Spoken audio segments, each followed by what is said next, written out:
Hello learners, welcome to Learn to Empower. In the last video, we have seen the moral and philosophical thinker of Socrates. In this particular video, we will be seeing his student, that is Plato.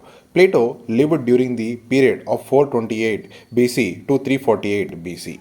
Now, Plato, we see the Plato about certain things of aspects where he talks about how a country should be governed. Now, the moment a country should be governed, we immediately need to think, we need to connect to the Indian system of philosophical understanding, that is Chanakya, where Chanakya also gives the qualities of a king, how the king should deliver the justice, how the king should behave in certain manner. Likewise, Plato also gives certain details and also the philosophical basis how a ideal state should look like. Ideal state. What is meant by ideal state? Ideal state is a state where the state that we are not perceived, it cannot be perceived through our sensory organs, right? Now, let's look into the Plato's way of understanding these things. Now, according to Plato, his works primarily focus upon, he says about a theory of forms. According to him, the theory of forms are nothing but these are the forms which are the highest level of human understanding. The things that we perceive in this physical world are the imperfect reflection or the shadows of the actual things that is taking place. He called this as forms, right? To prove his point, he given the idea of allegory of caves.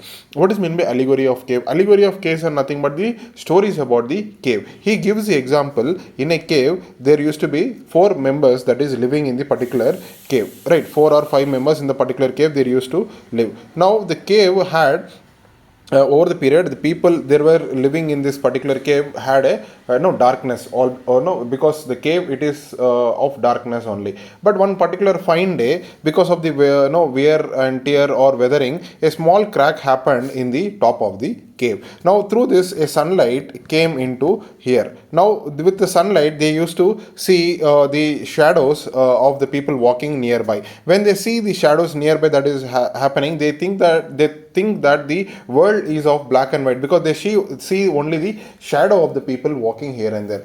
One fine day, what happens? One member of this group will escape from this cave and sees the real world. When he comes to the real world or the outside of the cave, that he finds that lot of colors, trees are of flourishing, and there is a lake, there is a river, etc. Now he goes back again to the people who are people living in the cave to explain about the real world. Now the people living in the cave did not understand his point, and rather they starts beating this person, right? Now to understand, when a philosopher, that's why he says that a philosopher is important for the society, because a philosopher will give a larger or a bigger picture to understand about the society, right? Now philosopher will be a person who will guide the other people to understand the ultimate reality, that he called it as forms, right? Now he also goes on to say that the things that we perceive through our sensory organs are not the real world. It is, there are some other world, that is the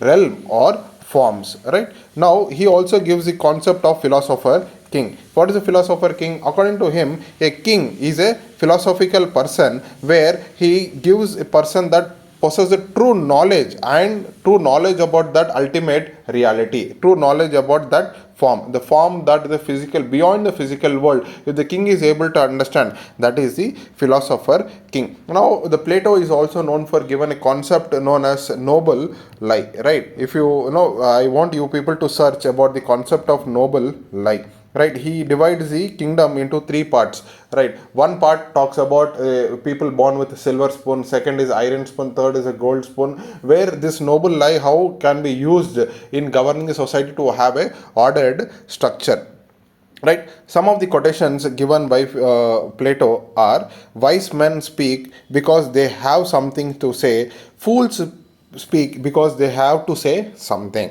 right?